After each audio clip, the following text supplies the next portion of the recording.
Welcome to Real Estate Coaching Radio, starring award-winning real estate coaches and #1 international best-selling authors, Tim and Julie Harris. This is the #1 daily radio show for realtors looking for a no BS, authentic, real-time coaching experience. What's really working in today's market, how to generate more leads, make more money, and have more time for what you love in your life. And now your hosts, Tim and Julie Harris. Welcome back to Real Estate Coaching Radio, starring Julie and myself. And first of all, I want to say thank you to all of you who wished me very happy birthday wishes.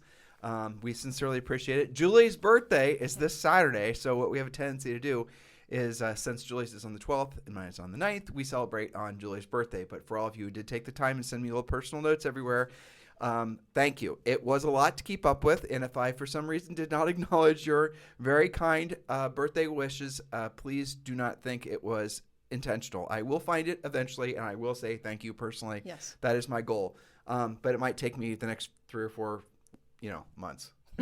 Because there were so many, so thank you. So thank you for that. It was really great. Now, Julie and I would like to announce something that we're really thrilled about, and we did not know this was going to happen, and this has been a bit of a special surprise for Julie and I on our birthday week.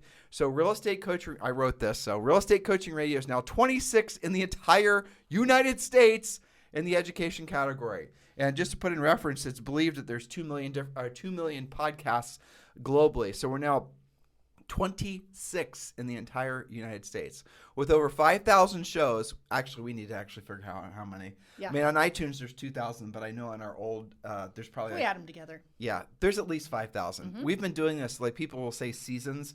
I don't know how that means. I think a year maybe. I mean, we've been doing our podcast. When do you think we started this? What year? Gosh, it's probably been 7 or 8 years. Yeah, we really do need to go back. Yeah. But the podcast's been downloaded over 20 million times and this is the fastest growing, largest daily podcast for real estate professionals in the United States and beyond the United States. Real estate professionals from over 60 different countries are downloading and listening to this podcast every single day. And a special shout out to all of you forward deployed military servicemen and women. We honor your commitment to our country, and we are really beyond thrilled that you make this podcast part of your daily lives. And the reason we know a lot of military folks listen to us because we actually researched it and found out that a lot of the countries where we're getting downloads in are where there are military bases. And it makes sense because otherwise, why would somebody in a country that does not speak English, why would 500 people in a country, the Turkmenistan or whatever. Exactly. They don't speak English there. I generally would assume that's not a common thing. And so it must be military bases. So thank you for that. And thank you for allowing us the honor to fulfill our mission of being, thank you for allowing us to be in alignment with our mission of being of service to our fellow real estate practitioners. And remember, please do leave us a 5-star review and do share this podcast with other real estate agents. But guys, listen, the number 26 thing is a huge deal. And that's an enormous honor, and we sincerely appreciate it. And we really do, love the fact that you guys love the podcast so much. So thank you for that. And also, today's podcast is sponsored by RedX. And RedX is the listings lead source that Julie and I used when we sold real estate. That's where you get your expired leads. That's where you get your for sale by owners leads. That's where you get your absentee owner leads, your REO leads, I think, notice default leads. But anyway, RedX is a service that we use. It's something if you are signing up for our coaching, thousands of you are, and you're saying, I want to get started learning how to be a proactive lead generator, the first thing we're going to tell you do as you're learning the scripts is start calling folks, and the leads that you're going to be calling are the leads that you're getting from RedX. So get a jump on that and go ahead and subscribe to RedX. And remember, when you do, in celebration of our birthday week, Indeed. you can save $150. So all you've got to do is text the word RED to 47372. Text the word RED to 47372, and we'll text you back a link to the website where you can sign up. And that, don't worry about having to remember any sort of code. If you just click on the link in the in the text that we send you back, that will then take you to the page that automatically gets you the $150 discount. So the easiest thing for you to do now is just text the word RED, R-E-D, to 47372, and you can subscribe to RedX. It's without a doubt. So someone asked, we get this question a lot, which is kind of funny. If you guys were to get back into real estate, what would you do? And the answer is always the same. What would be our lead sources? Centers of influence, past clients, and expireds. Those would be the primary sources. Where would we get the expired data? RedX, there's no doubt. So if you're ready to jump forward and become a proactive listing agent, now is, frankly, there's never been a better time. Text the word RED, R-E-D, to 47372. And remember, message and data rates may apply. All right, so we are moving forward, and the topic of today's podcast and for the next couple days is 11 must-ask seller questions.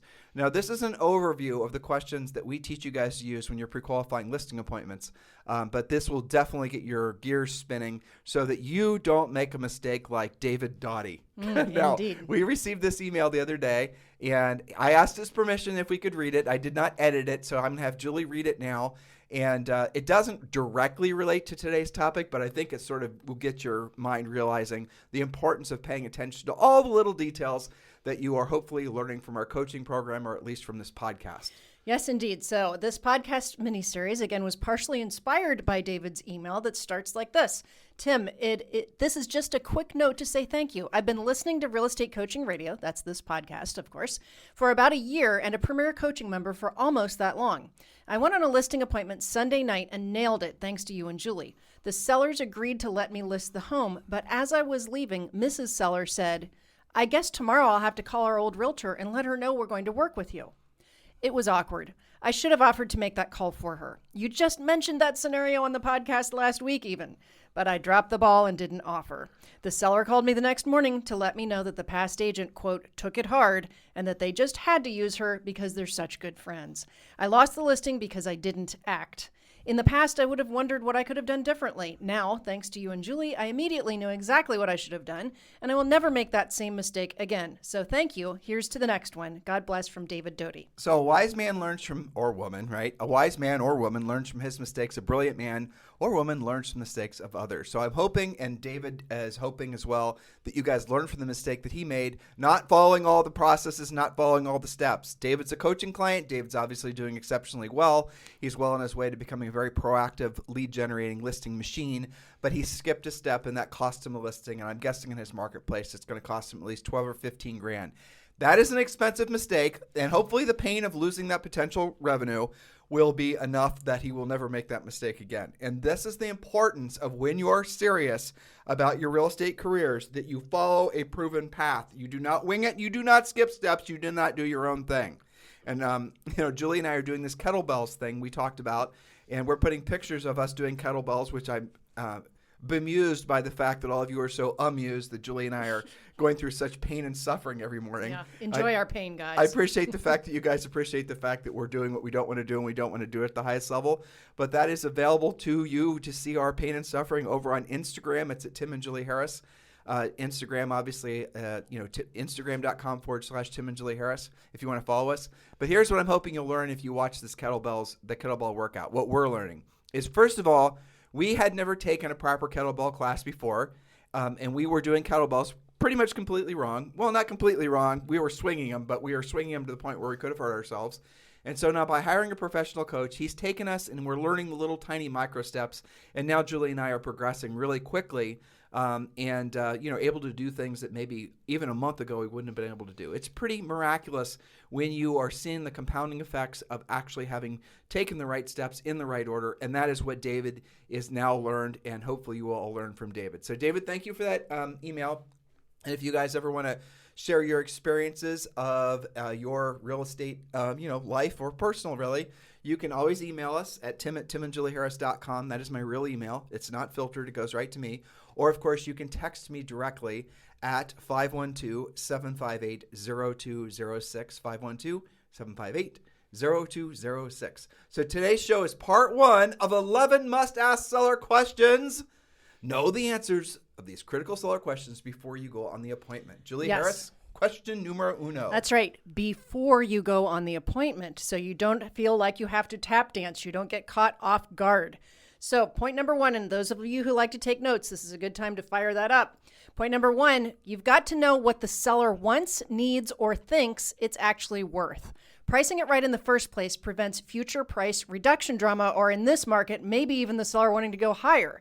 Even if they're thinking it's worth more than the comparables, you must know by how much and how they arrived at, quote, their price, before you arrive at the appointment. Now, that doesn't mean they're right about their price, but you want to know what's going on in their head. And there's a script for that. Right. And it's worth mentioning, guys, Julie's giving you the overview, but the actual script that you get as part of a Premier Coaching client walks you through the whole thing. So you will just imagine having a script in front of you. It's basically like a questionnaire, seller pre-listing questionnaire. And you go through, you ask one question after the other. Now, we want our scripts are designed for you to internalize and then personalize. We do want you to, memorization is a really important thing because you get the order of things correctly. But after that, we want you to personalize them, and then, rather we want you to internalize them next and then personalize them. So really, internalization is memorization, and then we want you to personalize them. That way, when you're saying the words, they feel natural to you. The reason that scripts, everyone struggles with scripts, is because they're saying somebody else's words, or they're trying to say something that's not even remotely appropriate for the situation or the market or the, whatever, all these little nuanced differences of how people communicate. That's the reason you have to personalize the scripts, but you cannot gut the intent of the questions on our scripts. Otherwise, you will lose focus and you will not get the desired response, let alone the desired result. That's right. Don't try to personalize before you have memorized and internalized because it will not work. The reason that you've got to study it is so you understand the point of the script. And every script is a simple question which gives you an answer which will allow you to close. All right, so the script, when they tell you the price is too high, which pretty much happens all the time, you're going to respond, "That's interesting, Mr. or Mrs. Seller. How did you arrive at that price?" Now listen carefully. They may have different comparables than you. Remember, a lot of things are not being put in the MLS right now. They might have different comps than you. They might have a recent or even not so recent appraisal or other reasons for their thinking. And here's the secret. Sellers overprice out of either ignorance or arrogance. Even in a hot seller's market, there is such a thing as aspirational pricing when it's just way over market. That's why things still sometimes expire in today's market. Now, let's go back to ignorance versus arrogance. Ignorance in pricing is because they just don't know how to price a home. Remember, that's your job.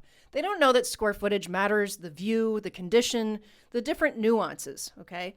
Arrogance is when they just won't listen to comparable sales and have reasons other than real value to try to justify their price. So your job is to try and determine which it is and whether you can come to a meeting of the minds. Now, cautionary tale here. When there is little or no competition and the seller is higher than your last higher comp, even a lot higher, you still may get that price or even higher. We have lots of examples of that from coaching clients right now. Don't lose the listing because you're being super strict on your price. This will change when the market changes, especially when the seller has to sell. You have to take that listing. Mr. Seller, listen, I appreciate the fact that you think the house is worth, $1.2 million, even though the market, not your CMA, the market is telling you it's worth, say, $1.1 million or $1 million, right? So, Mr. Seller, I appreciate the fact that you think the house is worth $1.2 million. And now that I've been through this property, I can totally see it. This is a fantastic property. The backyard's just as nice, if not nicer than the way you've described it. The updates you've made to the kitchen and the bathroom, I get it. I definitely agree with you. This house very well could be worth $1.2 million. So let's do this. Let's get it on the market, and we'll price it at $1.2 million. But let's agree that after 2 weeks or 10 showings, you can adjust that accordingly. If more expensive stuff's going to get fewer showings, and you're going to have to basically push it out to maybe 30 days or 10 showings or, something like that. We have to agree after 2 weeks or 10 showings, if we want to have a written verified offer on the property, that we will, reposition the house in the market to correctly reflect the buyer's expectations. You guys listen to everything that was packed into what I just said. Okay, I'm setting the seller up to accept the price. I'm not going to lose it over price. That's your ego. I'm not going to piss the seller off and try to make him wrong. That's your ego. I'm laying the groundwork for a future conversation. It's not necessarily baked in that the price is going to be adjusted. And I did not say lower the price. I said we are going to reposition the house in the market to more correctly reflect the buyer's expectations. And by the way, the other script that's interesting, there's so many good scripts with this, Yes. But with regards to trying to find out what the seller, I'm not going to tell you guys the script because Julie needs to get to point number 2 and she has to go do the school run here in a second. But the other script, when you're trying to get the price out of the seller, sometimes the seller won't tell you what they think the price is. And so the gist of the other script is, Mr. Seller, I appreciate that. They'll say something like, well, that's your job to come over and tell me the price. Whenever you have a seller tell you that, whenever that is the reaction, 100% of the time it's because they think their opinion of price is higher than yours and they're trying to avoid the conflict, right? Or they had some other agent blow sunshine up their you-know-whats about price. Either situation is fine. You are ready. Mr. Seller, listen, I appreciate that. And it is my job to help you price the property correctly to meet the buyer's expectations. But what properties have you seen in the market that have sold maybe the last 90 days, 6 months, even 12 months that you thought were most similar to your property so that I can make sure I do the best job possible for you when I'm doing the CMA? Now, most sellers at that point are going to tell you the houses that they view as comps. Some of them are going to push back. And if they push back and you can't get a number out of the seller, go anyway. I know that's, if you don't know, don't go. But you have to push past it. But know what I told you. That's a seller that has an elevated perspective of the property or a seller that's really not motivated.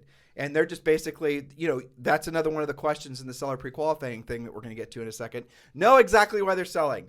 Because if they're pushing back real aggressively with trying to share with you their opinion of price, and it's almost always a FSBO, frankly, man. I mean, usually, yeah. A guy who's FSBOing his house. But you know what he thinks the house is worth because it's for sale, but if maybe he's not giving you his comps or whatever, or he's thinking about FSBOing is what I meant to say. A lot of people that are pondering FSBOing will be the ones that are least likely to want to share with you the price, and they're going to push back. Just know that is the psychology is that seller probably thinks their house is worth more than the comps, and your job is to not lose the listing over price, especially in this market. I'm sorry I can't give you guys more drilled down information than that. We have to move on to point number 2, but that is the reason why thousands of you join our coaching program. By the way, for those of you who are ready to take action, join our coaching program right now. The easiest and quickest way for you to do it is text the word Premier to 47372. Text the word Premier to 47372. You'll be taken right to the site to sign up for Premier Coaching, and you can, depending on how you join, Premier Coaching can be around $100 per month, and that does include your daily semi-private coaching call. So text the word Premier to 47372. Remember, message and data rates may apply. Point number 2, Julie Harris. Yes, point number 2, you've got to know the average days on the market for properties like your subject property, not just for the town or zip code it's in, but the actual subdivision or neighborhood. This helps set both your expectations as well as the sellers. It also helps you strategize with sellers who are both buying and selling. Which should they do first based on what you're finding out? What kind of timing should they expect? Will you need to negotiate a lease back for them, right? So many of you have the assumption that you put it on the market, it's going to sell instantaneously. And in some of your markets, that's still true.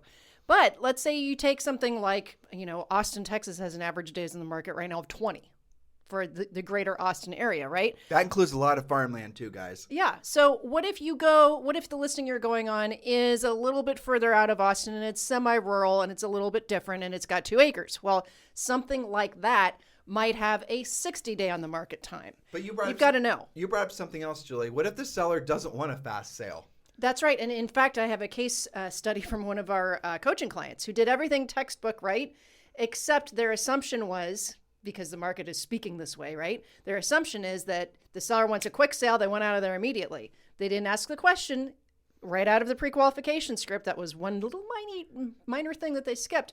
And in fact, the seller needed a lease back because they were already in contract with something else whose seller was building, and they needed a longer time. They, in fact, needed about a 90-day lease back.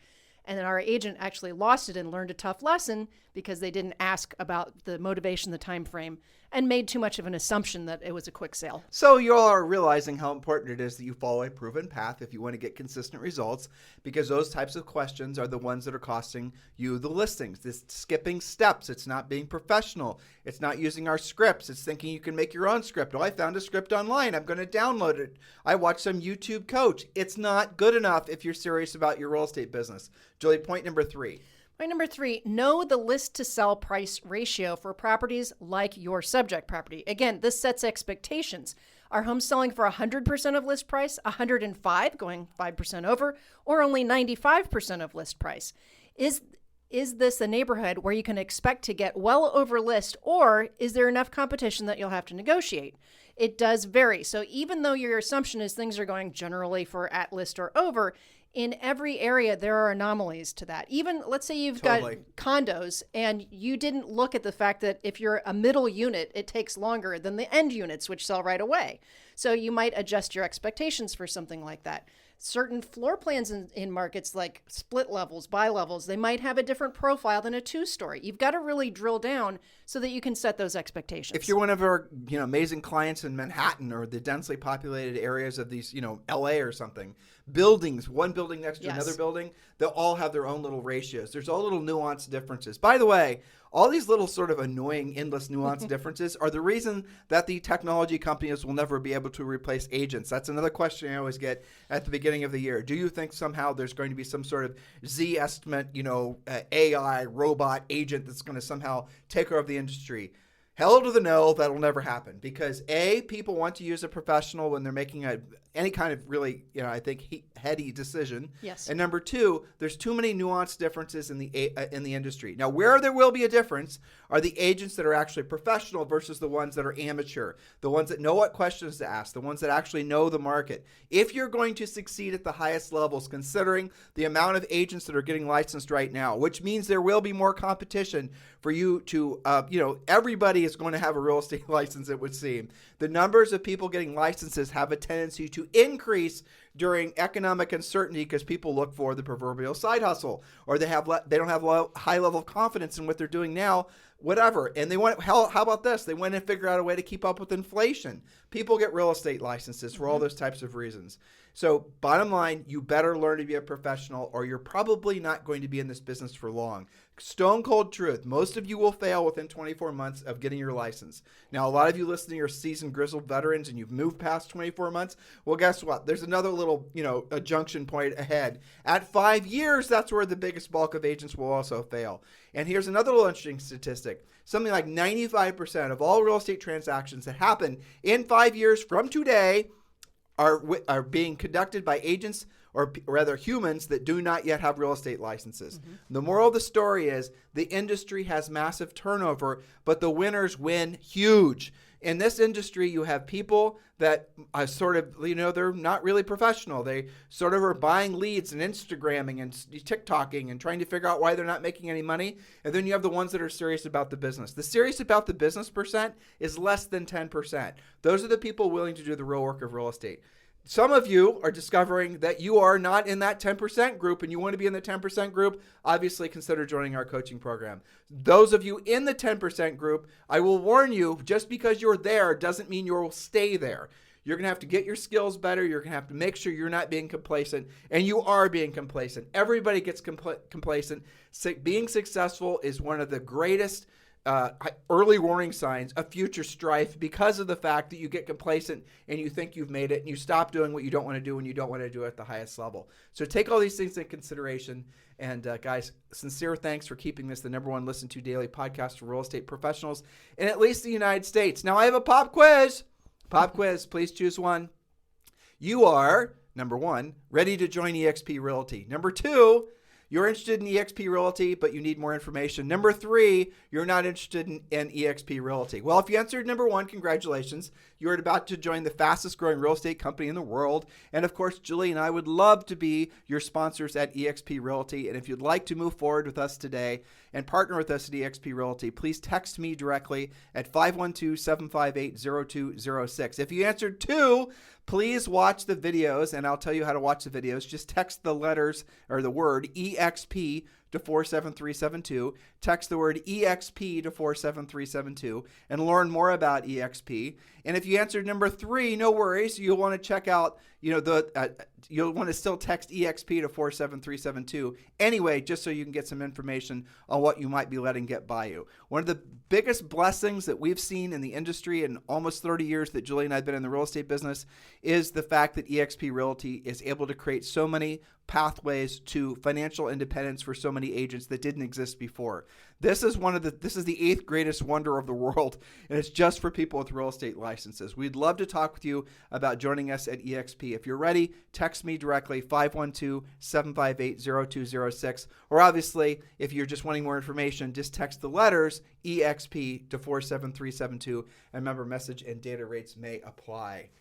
Indeed. So get to work, guys. Everything we talked about today is well within your control. Ignoring the points that we talked about today makes it so that you are at risk at your next listing appointment. We have more points for you, but let's drill down on what you've already learned today and make the commitment not to fall into those traps. You guys have a fantastic day. We'll talk to you on the show tomorrow. This podcast is a part of the C-Suite Radio Network. For more top business podcasts, visit c-suiteradio.com.